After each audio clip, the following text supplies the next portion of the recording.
Hi, I'm Charlotte. I run one of the junction sessions at the Barbican, and I'm here to give you a creative task as part of the Beehive whilst we're all in isolation. So my challenge to you is to create a 6-word story.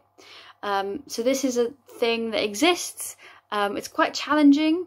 So basically so you can use 6 words to basically tell a short story, or that gives the audience or the reader, basically helps them imagine a whole story that's happened or will happen. So I found some really good ones on the internet, so I'll read them out to you.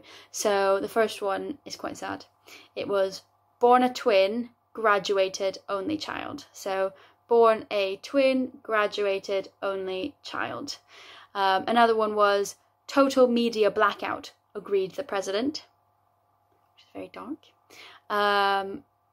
Another one was, this one's quite sad, was sorry soldier, shoes sold in pairs. So that sort of gives you an idea of a story. And this one's really, that last one is actually really sad as well. It's paramedics finished her text, ... love you. So yeah.